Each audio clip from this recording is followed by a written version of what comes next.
This is an Audio Wool original.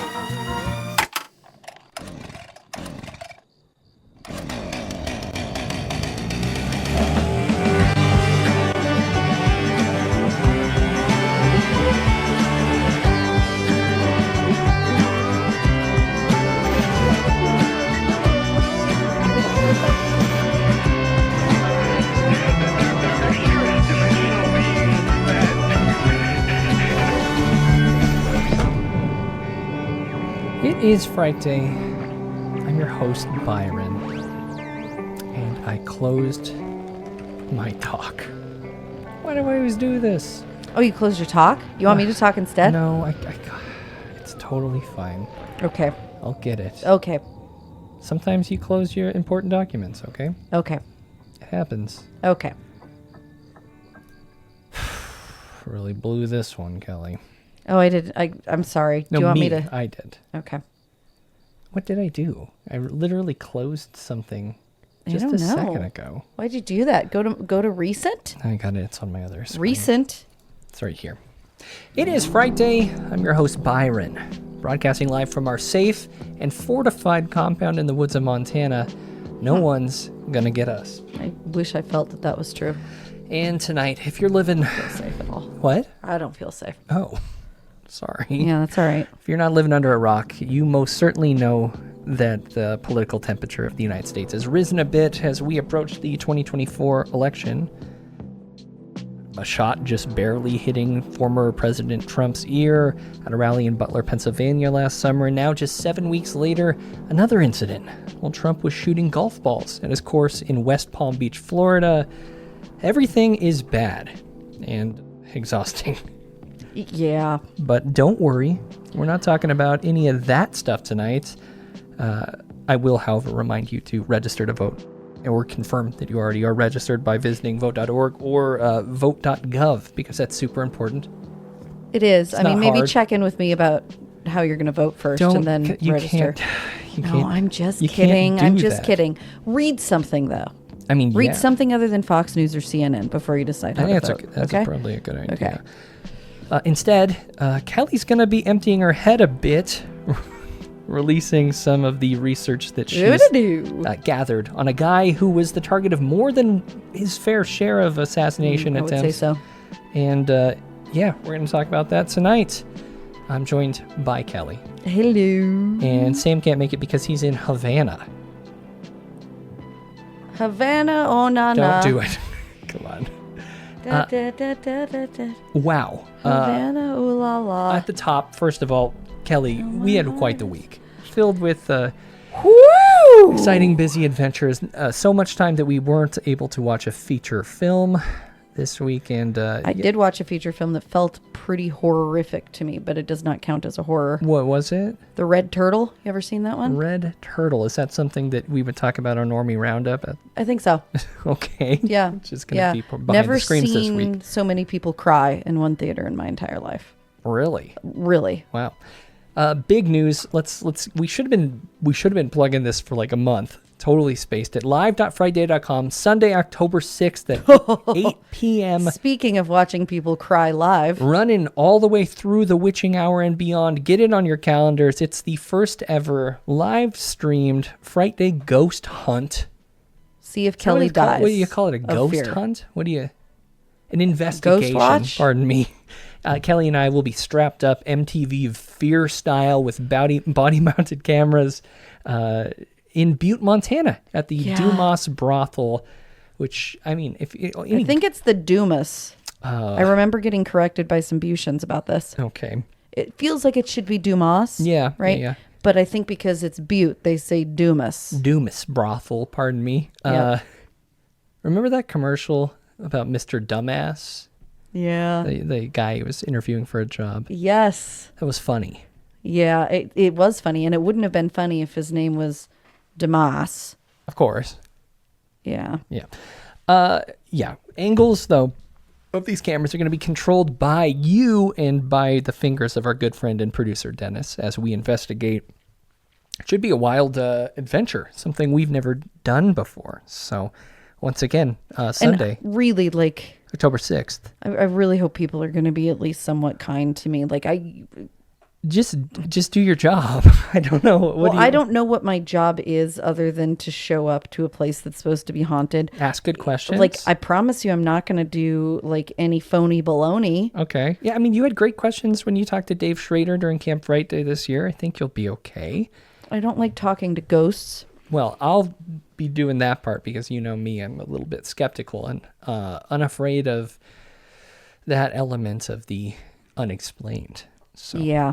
Well, I don't know either. It'll be fine. It'll be fun, I'm a little nervous. So, yeah, go to live.frightday.com. Make sure to follow us. That's going to take you to Twitch, and that'll let you know when we go live first. We're going to be going all night, so it should be fun. And thanks to the Frightday Society members who fund those kinds of excursions. This is the first.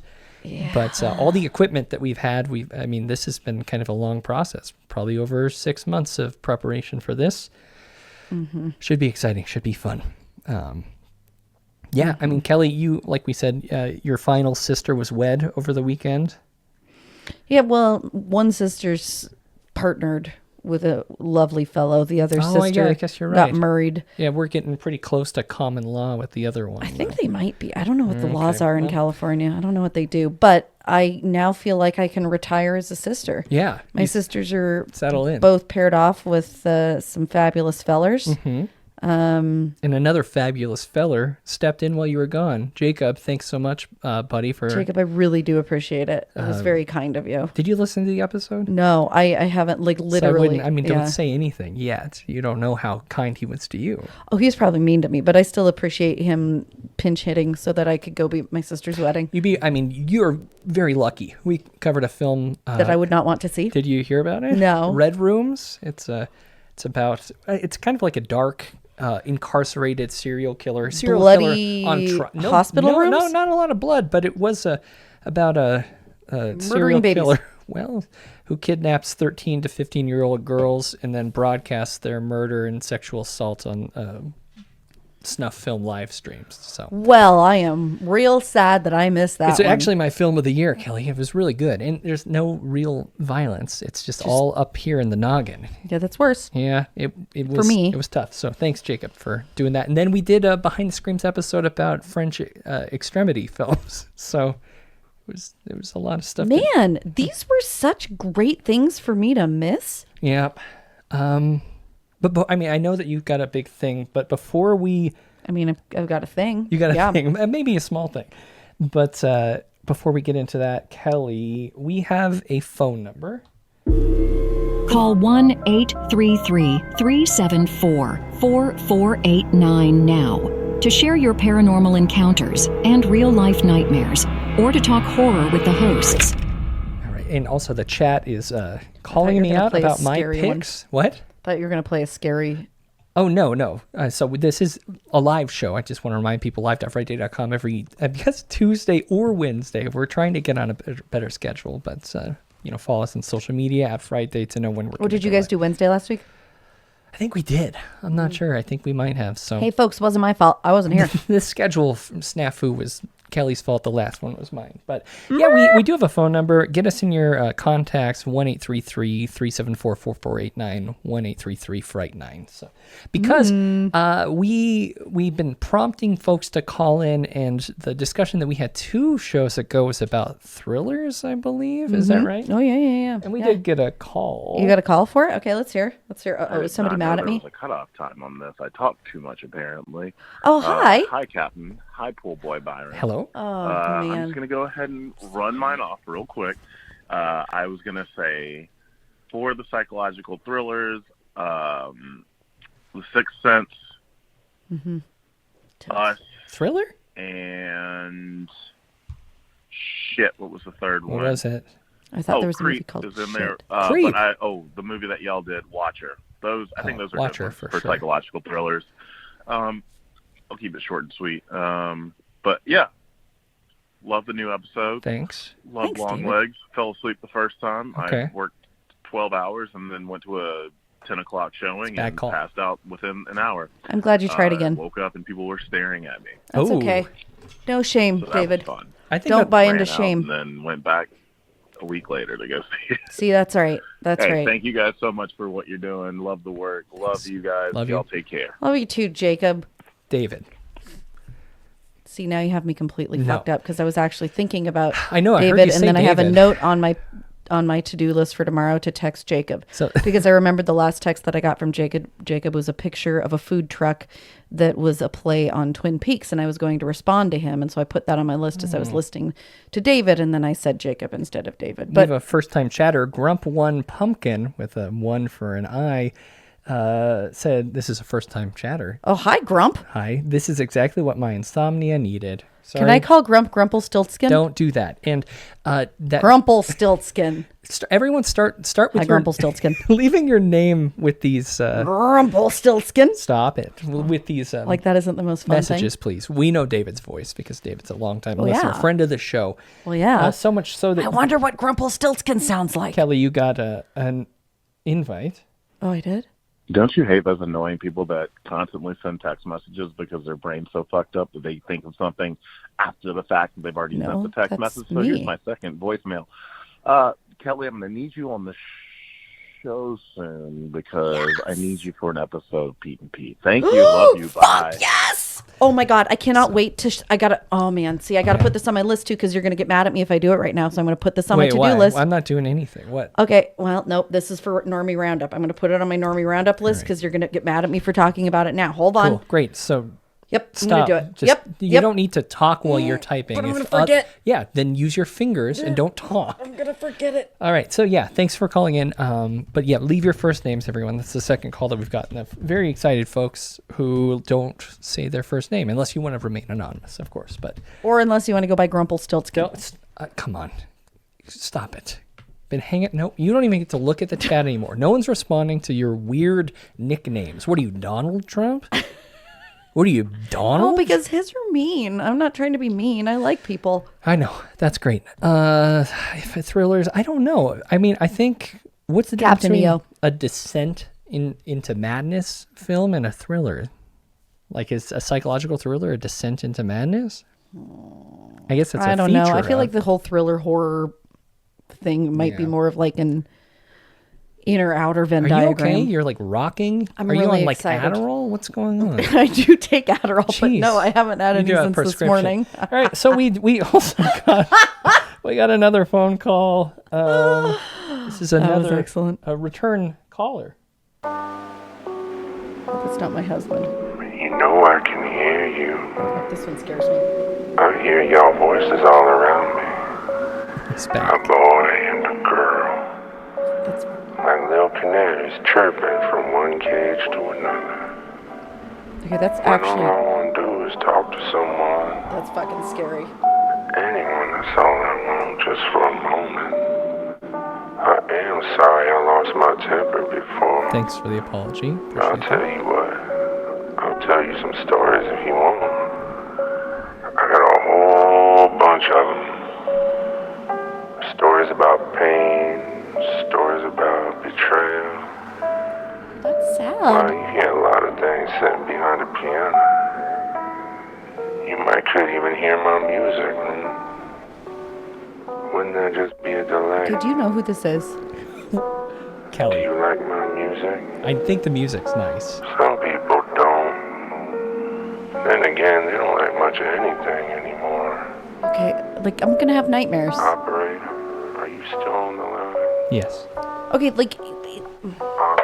Am I really the hard operator? For me, it's Am really, I an operator in the world of the Piano Man? It's hard for me not to believe that was produced by you. Kelly, it's good. It's real fucking good. I'm standing the Piano Man, if I'm honest. I love this. That fucking scared the shit out of me. We did an open invitation for the Piano Man, and look what happens. We got to follow up. Can I do an interview with the Piano Man? No, I kind of just want phone calls from the Piano Man. This is wonderful. He's going to, if the Piano Man learns to play the Cannibal Holocaust theme, I will lose my mind. If the Piano Man learns how to play a dreary version of a Newsies song, it's going to be even better. Less relevant and very less applicable relevant to the show. So applicable to the show. Thanks to the Piano Man. And once again, give us a call. Call 1-833-374-4489 Now I've lost everything I was doing. to share your paranormal encounters and real-life nightmares, or to talk horror with the hosts. Yeah. So asking in the chat, is that his moniker, the Piano Man? Yes, it is. He established himself maybe 3 episodes ago by giving us a call. I am actually going to have a nightmare. You're fine. The Piano Man is just a dead jazz pianist calling from the other side, okay? I mean, like, that's really good. It's great. I'm excited. Like, that is worthy Can't wait to hear more from of the a Piano Man. creepypasta for sure.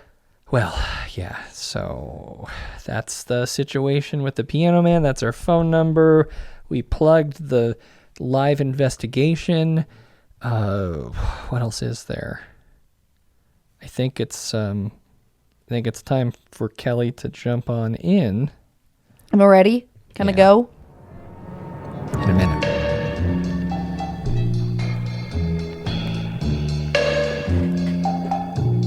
Chocolate chip cookies. Stop making fun of that poor old man.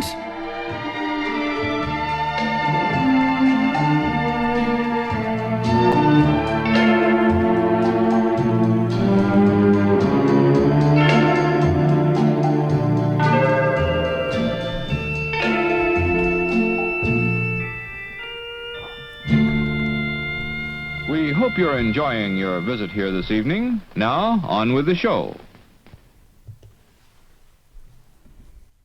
Well, Byron, you know that phrase communist gets thrown around a lot these days. You mean Comrade Kamala?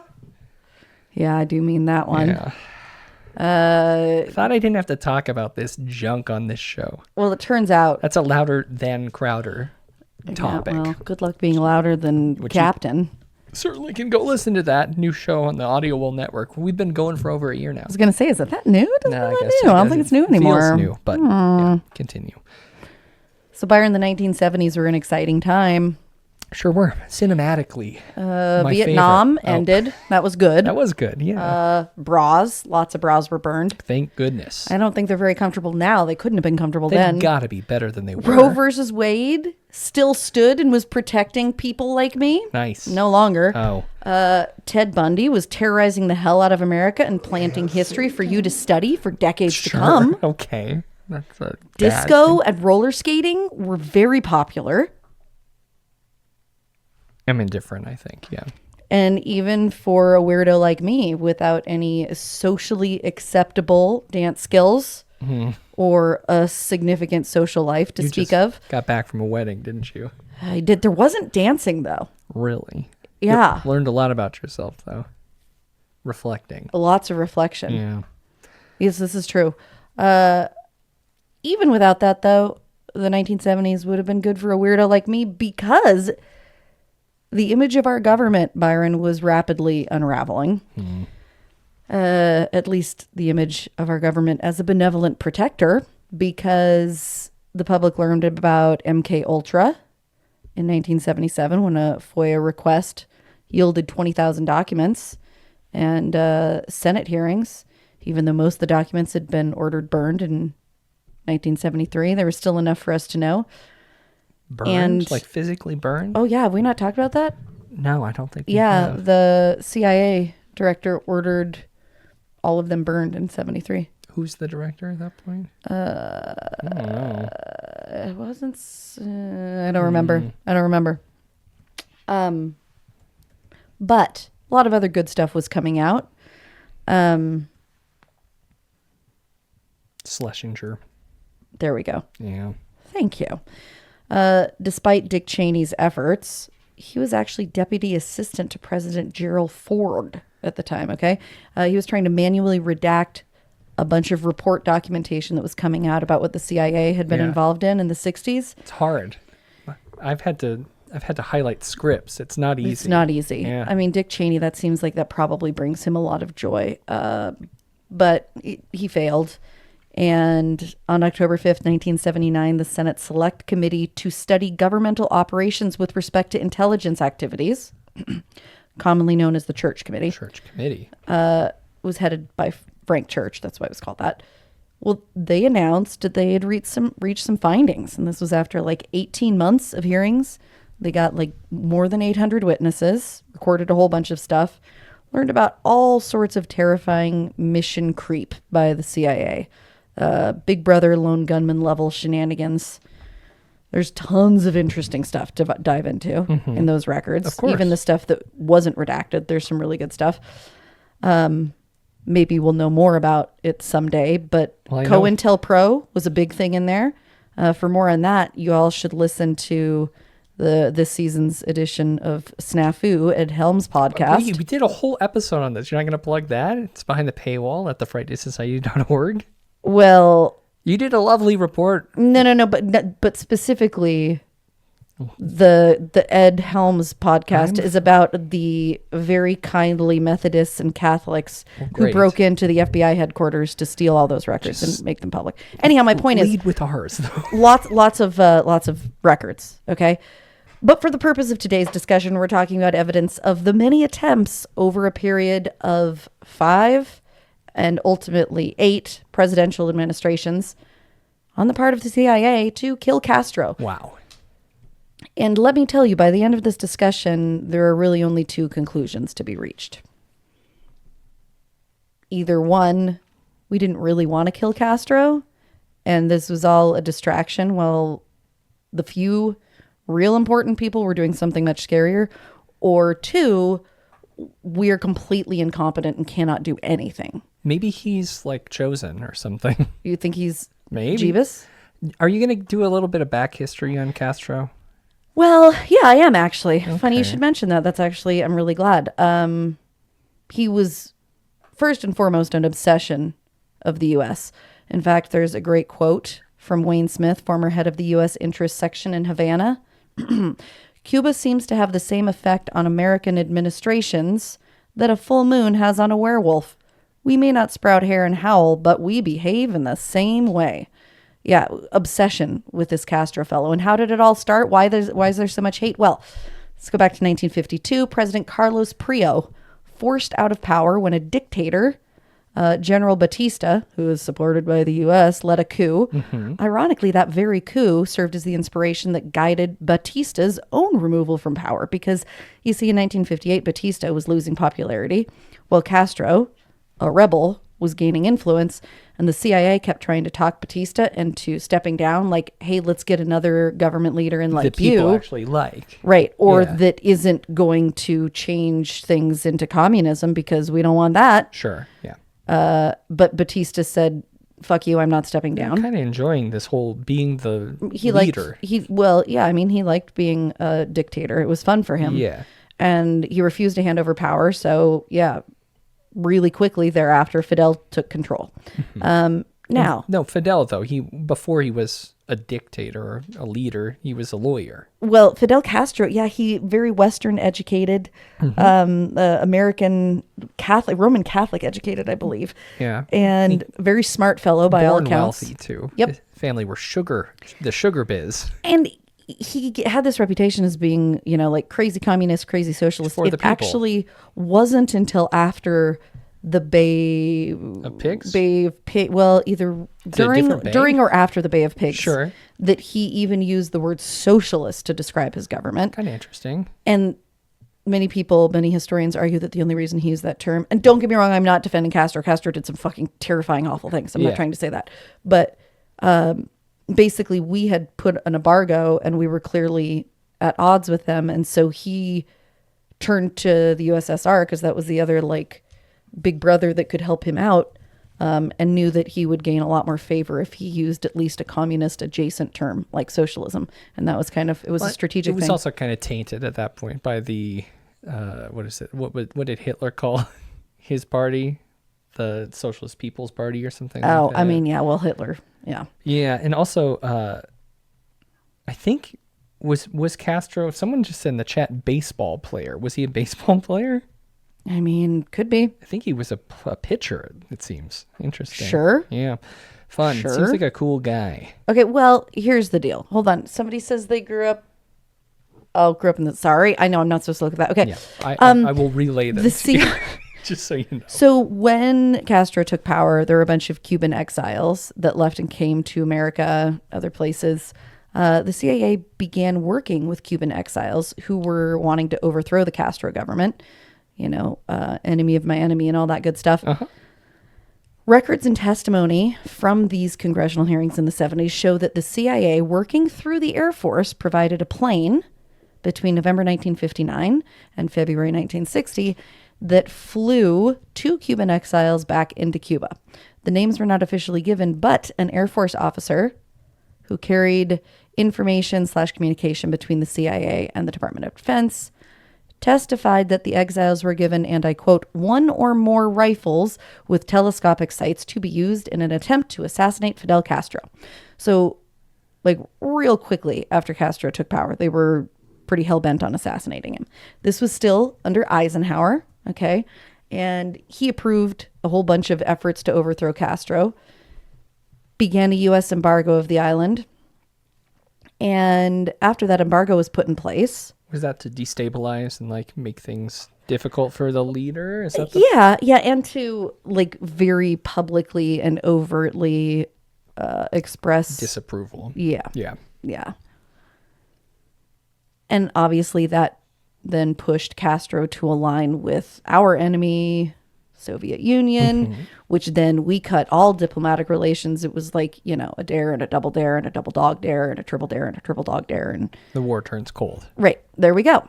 During this time, however, this group of Cubans, these exiles, they formed something called Brigade 2506, and they began training in Guatemala with the funding of the CIA and the support of the Alabama Air National Guard members.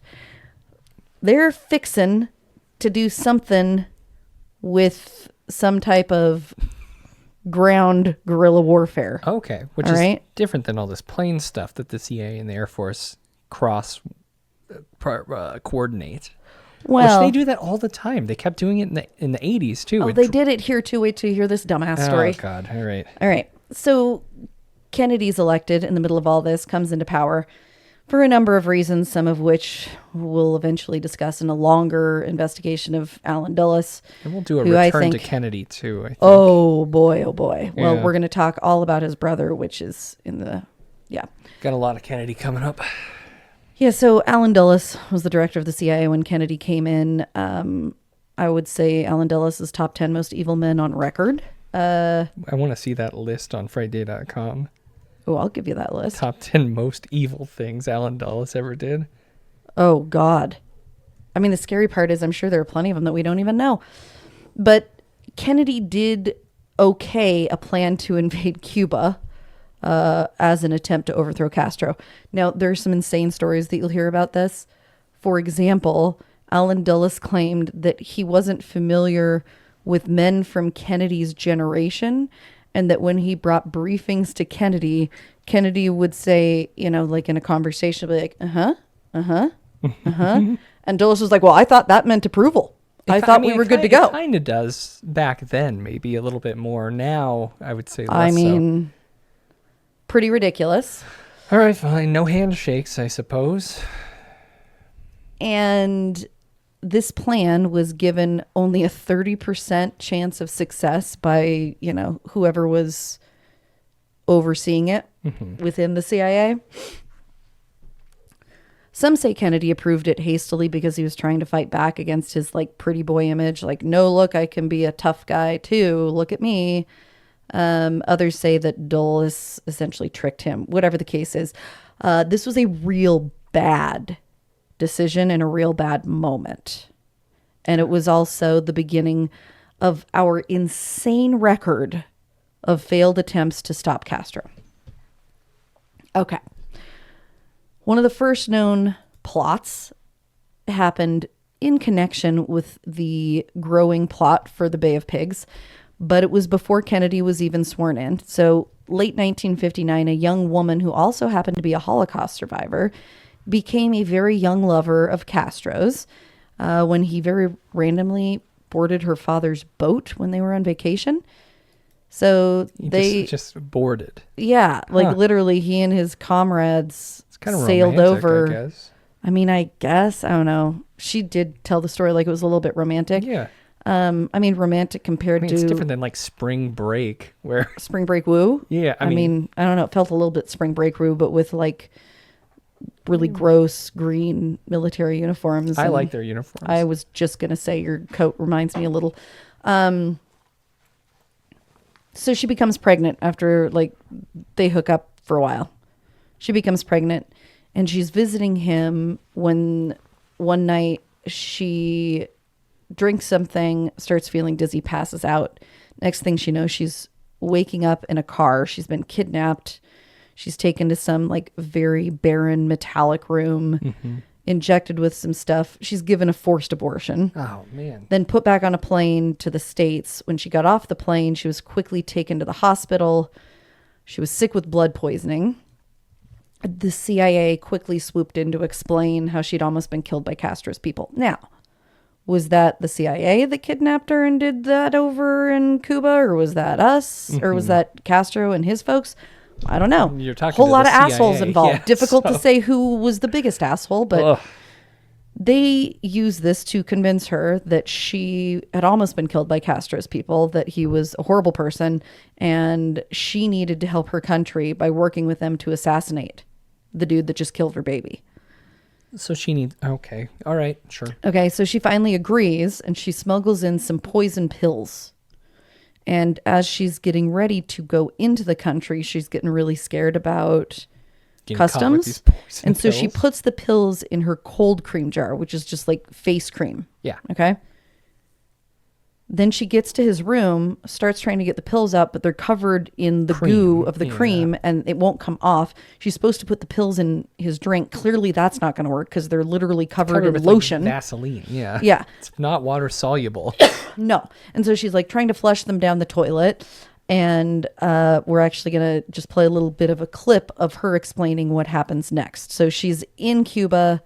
She had been tasked to assassinate her lover. And the CIA is waiting for her to come back and basically say, I saved democracy. Castro's dead. But she's just flushed these pills because she clearly can't get him to eat them. I smell like cold cream and Fidel walks in.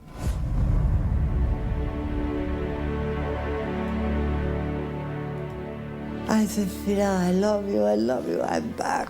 I'm gonna stay, this and that, He lay down on the bed like nothing. He said, you're back. What you been up to, hanging around those Miami people?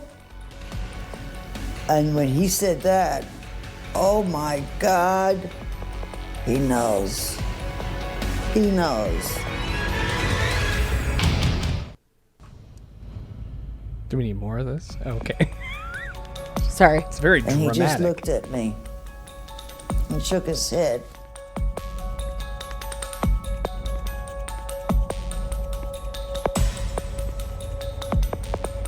And then he just took off the gun belt and threw it over the lamp. And he took the gun out of the holster.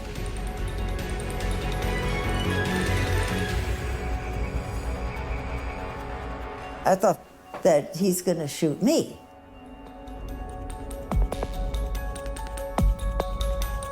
But then he flipped it around and he gave it to me.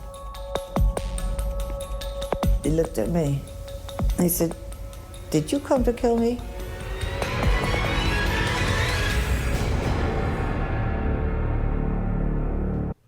I'm going to stop it there. Do we want to discuss what we just witnessed in this dramatic reenactment? Yeah, so this is one of the first indications that the CIA should have had that, wow, Castro seems to really know what's happening.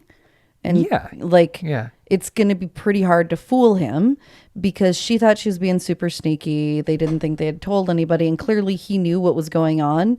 He also knew well enough that she wasn't going to actually kill him because she was way too scared to do that. Mm-hmm. And so he was so cocky that he just handed her a gun. I mean, that's how you win trust of someone who's flipped on you, I guess. Well, especially when it is, a 19-year-old whose baby you just forcibly aborted or the CIA forcibly Yeah, aborted. that's Difficult that's to really say. tough. Yeah. Yeah.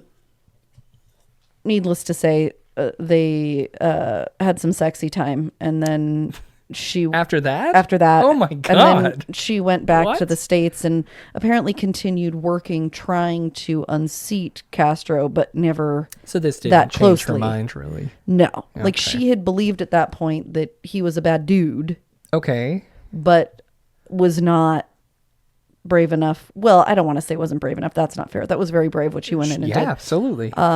She was not going to put herself back in that situation. Okay. Yeah. So also, if you're ever thinking about smuggling pills in something, you got to wrap them in something else. Like you can't just loose. Yeah, saran wrap, preferably. Sure, Ziploc bag. I don't know. Yeah, I they mean, make little ones. The CIA didn't really. Also, like that was pre 9/11. I bet you could have gotten those through You could without have walked worrying. in with a gun. You could Yeah. have poured. I mean, with our research that we've done so far on the mob, I realized that you could literally just walk on an airplane with a briefcase full of murder weapons, and Yep. they don't care. They're fine with it. Yep. So, in the months immediately following that, okay, while the Cuban exiles were in training in Guatemala, the CIA also worked. They didn't put all their eggs in this not. young lover basket. They also worked with the mafia leaders. In fact, the top two most FBI's most wanted, Sam Giancana, who, if you want to hear about his continued involvement with the CIA and the Kennedys and adjacent to Castro, you should listen to our Marilyn Monroe. Is that part 4 of Marilyn Monroe? I think so. I mean, listen to the whole thing. Listen to the whole thing. You're going to need the context. You got to have the context. But Yeah. so they get Giancana and Roselli and Trafficante, 3 big mafia leaders. They were approached by a go-between from the CIA who worked for Howard Hughes. He offered them $150,000. Well, yeah, too bad. I would be, whoo, boy, I'd have much fancier hair right now. They were offered $150,000 for the removal of Fidel. All right. And However that Giancana, happens, yeah. on record, Giancana was the one that stepped up and said, all right, I think we should put these poison pills Oh, God. Guys, come on. into his drink. Pills aren't working. So Giancana says, I got a guy named Juan Orta. He works for the Cuban government, but he's one of ours. He'll do this for us. So the CIA's Technical Services Division, which near as I can tell is basically like, you know, the guy in James Bond, Q, okay, made the pills. General director of the office of Prime Minister Fidel Castro at that point.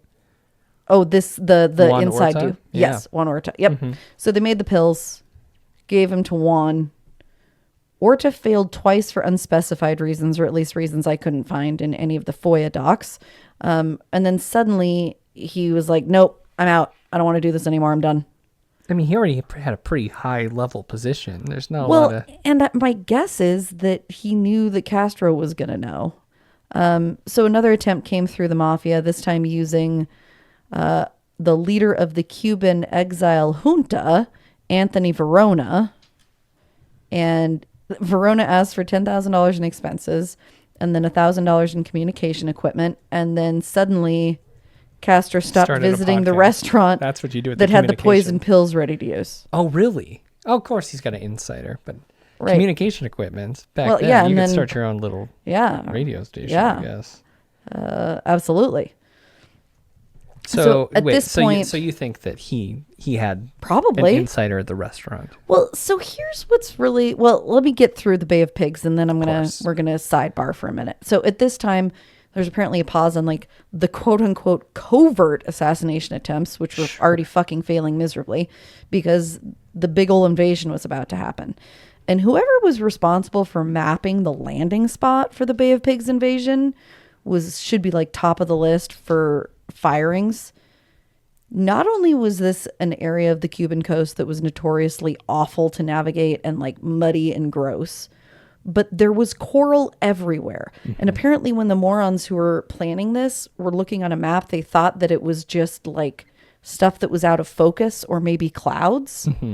didn't recognize that it was like super thick coral. So it's late night.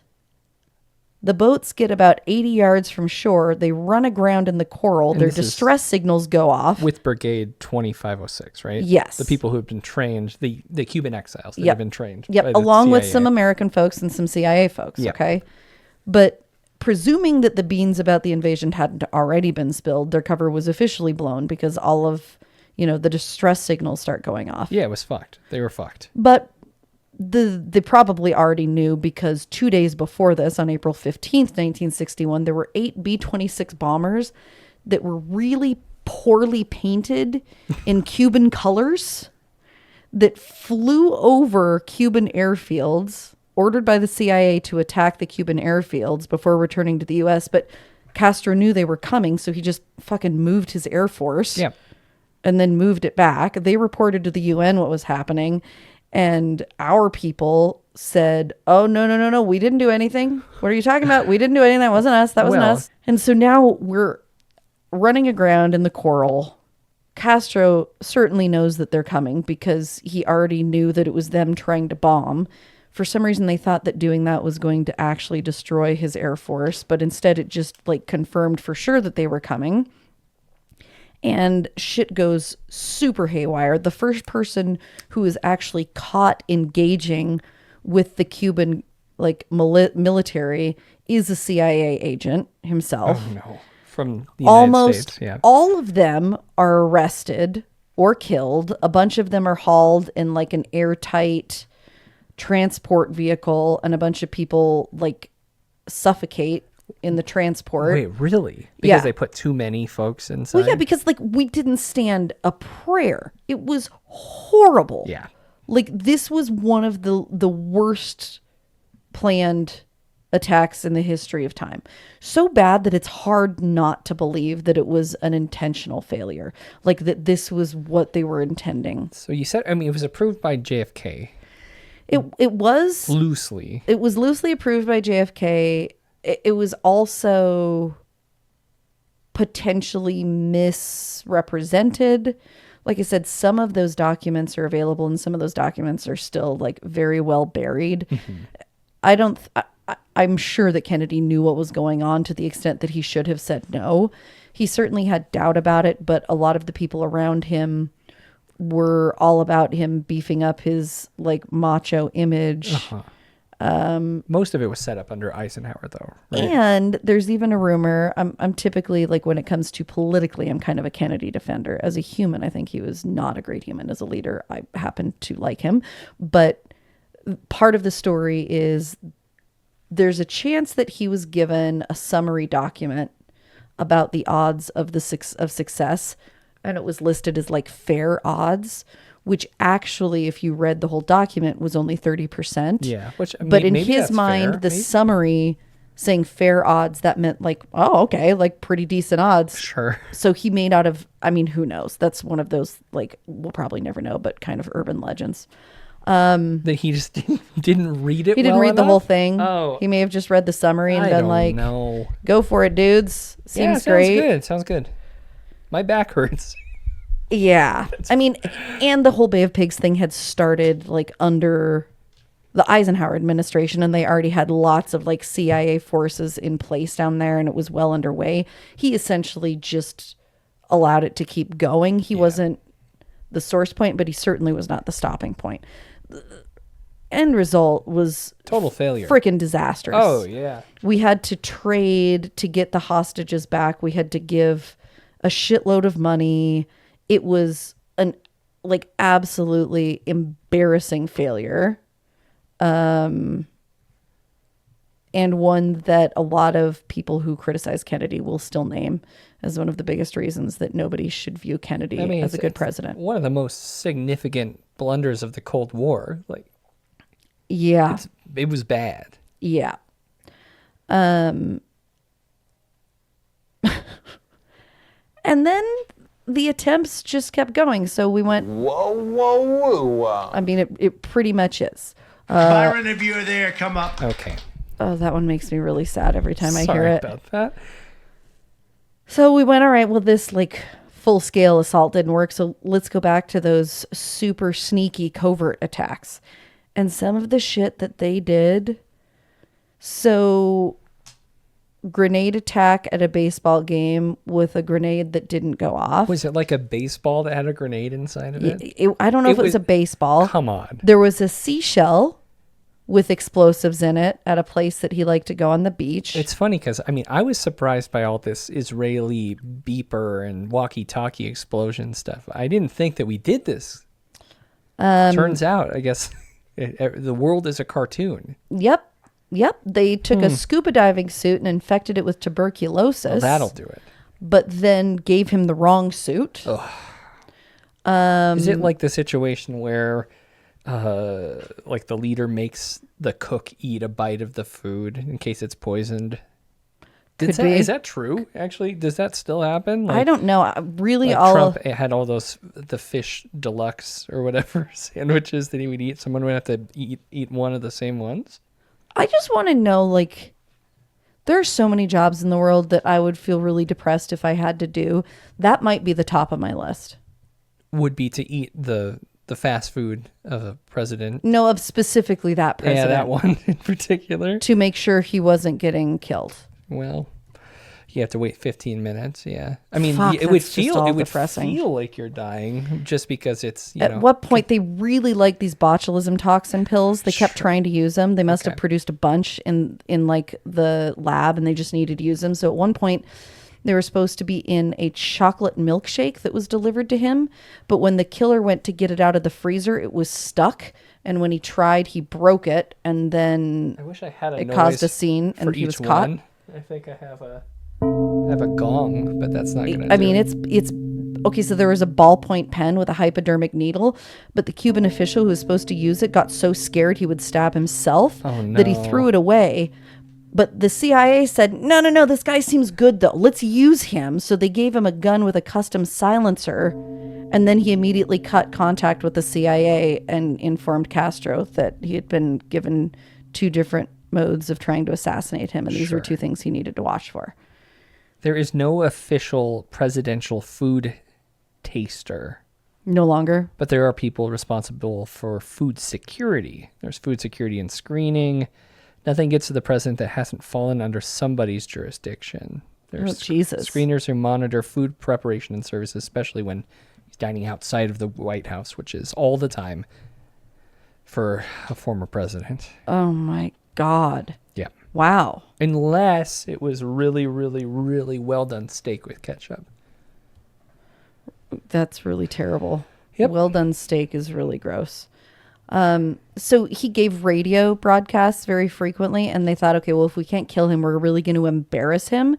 So we're going to spray all of his equipment in the radio studio. Come on. With LSD so that he will hallucinate and embarrass himself on air. Close enough? No. Right, give it a I mean, clearly they just cleaned it and then nothing happened. You think they wiped it all down? Yes, I do. I still think you might get a little bit, but I don't know. They tried dusting his shoes with something called thallium, which eventually, if it had made its way into his bloodstream, would have made his beard fall out, and that would have been super embarrassing. Wait, I guess he did kind of care about his beard quite a bit. They finally got the cigar plot right just as he stopped smoking cigars. Oh, God, that like the cartoon, like it turns into like a open banana peel style shape. Yep. Huh, well. And miraculously, when they had all of the stuff ready to put the really embarrassing make your beard fall out dust all over his shoes to try and get it into his bloodstream, sure, he canceled his overseas trip when they were going to do that. So this is all, like, this is literally throughout all of the presidents. I did a mean prank on one of my friends once. What did you do? We went to a water park when I was in middle school. Was it the one up in Columbia Falls? Yes, it was. Okay. Yes. Over by the Mystery House. House of Mystery. House Don't of fuck Mystery, that up. By a vortex up there. It is a vortex. We should do an overnight up there, by the way. That'd be fun. I replaced my friend's sunblock with Nair. Oh. Yeah, that was really rude to do. Did it actually work? Do you know I've never used Nair? It always smelled so bad. I was like, I don't want to fucking use that. It worked, and it was mean. How did they not know when they put it on? Like, it smells nothing. It does smell smells really bad. Awful. Yeah. Like, you would never mistake that But for also, if you sunblock. leave it on your skin, it can burn you. So you don't want to rub it in. Oh, that's pretty funny. No, it's rude. I was a bad pretty guy. good. This is the second thing that I've revealed from my younger years on a podcast back to back where I'm horrifically embarrassed about it. I mean, that one's not that embarrassing. That one's pretty funny. All right. Well, tune in to Casual Frightday if you haven't yet to hear my other one. Oh, okay. Yeah. Okay. Yeah. So we really, I mean, absolutely embarrassing attempts. And I don't know. We tried quite a bit.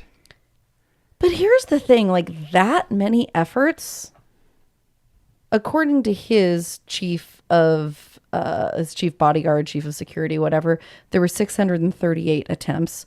According to a U.S. official, there were 368. Seems more like transposing of numbers than two different actual figures, but supposedly they are two different actual figures. What I know is this somehow should have tipped us off. And Byron, believe it or not, the place that this investigation started, there were two different routes to me deciding I needed to look more into this. One was, as I'm researching the assassination of Bobby K, there's a whole lot of stuff about the CIA and Castro and Cuba and the mafia. And there were little nuggets of this dropped in. I was like, okay, I need to look at this more. But also, last summer, I read, it's actually an older book of Malcolm Gladwell's called Talking to Strangers. Okay. And it's basically a series of vignettes that explain it's all, nonfiction, but scenarios that illustrate our inability as humans to discern truth from lie. Okay. And the best example in the whole book was this amazing, god of a CIA official called the Mountain Climber. So it's a pseudonym. Yeah. His real name isn't anywhere out there, at least that I know of. Who had worked in Havana and was very involved in the 80s during, basically late 70s and 80s, wrapping up the end of the Cold War. Yeah. And bringing information back to the U.S. Well, to make a long story short, it came out while Malcolm Gladwell was doing these interviews and following up with who this guy was, that in fact, every single person that the Mountain Climber and all other CIA officials thought was working for the U.S. in Cuba, literally every single one was actually working for Cuba. Every single one of them.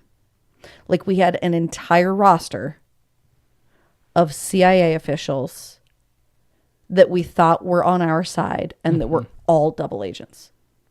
Wow.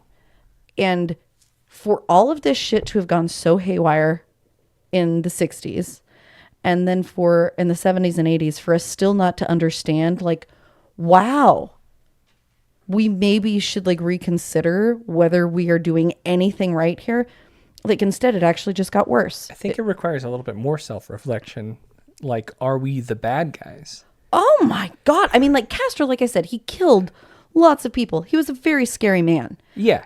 But for fuck's sake, we are so blind that we can't tell that every single one of our employees in Cuba is compromised. Yeah. It's pretty bad. It's pretty bad. It's not good. If you haven't read that book or at least listened to it on tape, I highly recommend it. I heard an interview that came out around the same time he was releasing that book. So. It's a really fabulous book. Yeah. Grenade attack at a baseball game. We did that one. Oh, sorry. Yeah. Sorry. Yep. Trying to think. Just push this again. Yeah, push it again. Of course. Push it again. Yeah. Yeah. So the bottom line is, someone's full-time job was to assassinate Fidel Castro. A lot of people's full-time job. Yeah, I would hate to see the actual receipts tally of the money put into this. Never really even got close. And we weren't the only country trying to assassinate him either. That's a good point. Yeah. Jesus. So This brings me back to what I said at the beginning of the report, which is really there are only two conclusions you can reach. One conclusion is that we are totally and completely incompetent. But I've seen, I think that the CIA and our intelligence branches in general are pretty chaotic, which does connect in many ways with some of the UFO reports that I've done. However, I don't think that we're that bad. I think that if we actually had genuinely wanted him dead, we probably would have killed him. This is what it reminds me of. Okay. So there are some weekend days where like I really don't want to just abandon my children because I want to be around them and I want to, at least be a pseudo parent. Okay. But I really don't want to have to come up with something for them to do.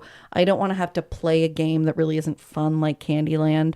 So I'll say something like, okay, guys, here are all these coins that mom needs counted. And it's a really important job. Okay. Yeah. So you guys need to put these all in different piles according to the different coin values. And then you need to tell me how much we have in each coin. Something like that where I know it's going to occupy them for a long time and they're going to be out of my way and I'm not going to have to try to entertain them and I can get shit done and they can feel important and I know they're not going to muddle in what I'm trying to do. That's kind of what I feel like this must have been, where they basically just put all of their B, C through Z squads onto this kind of shit. And then like the 5 or 6, whatever, now I'm blanking. What was the Stanton Friedman document about the teeny tiny crew of folks? The Majestic 12? Yeah. So basically everybody but the Majestic 12 was on this stuff while the Majestic 12 was doing way crazier cool shit. And they were like, oh, it's okay.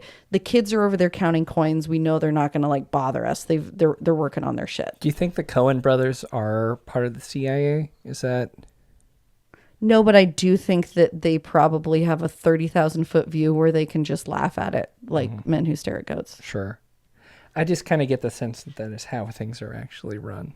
And it's a disinformation. Through Hollywood? Have I ever given you that book that I have? No, not through Hollywood, but like it is portrayed in those films. Oh, I mean, I think it is laughable. And then I think there are just a few people at the top that actually know what's going on. Sure, yeah.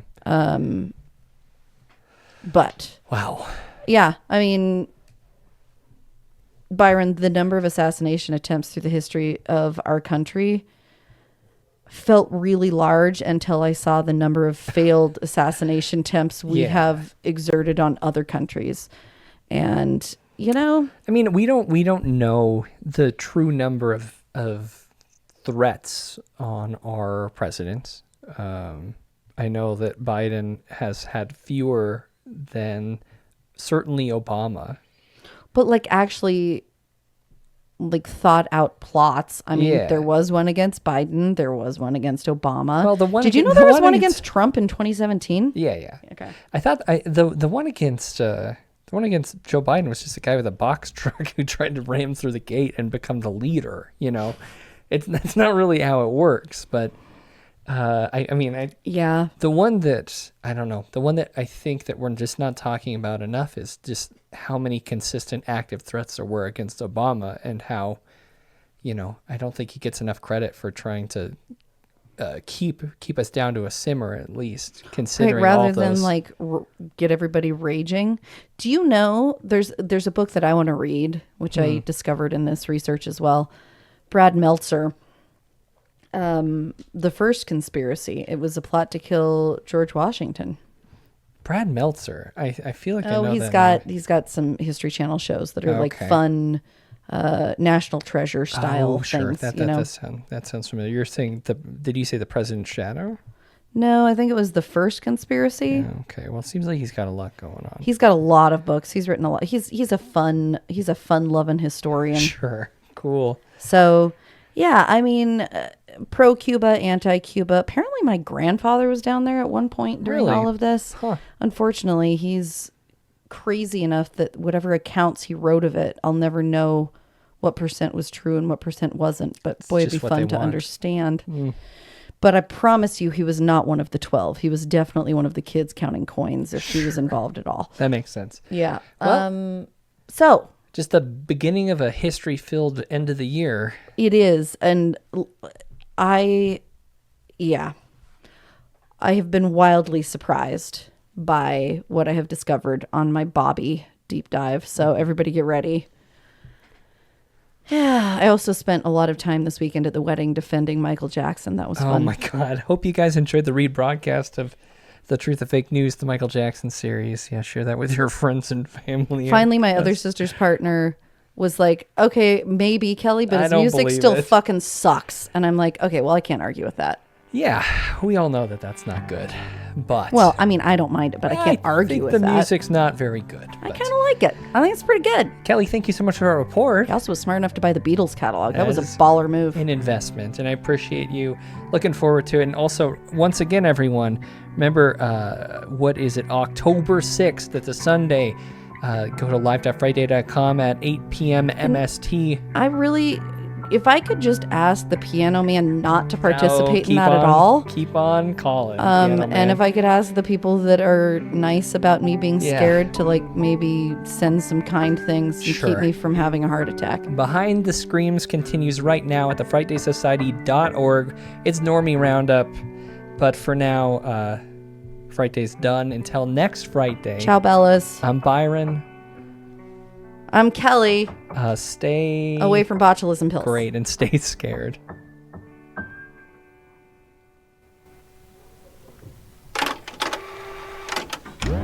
You've been listening to an Audio Wool original, produced by Byron McKoy. Theme music is provided by Yawns. For more programs like this, visit audiowool.co.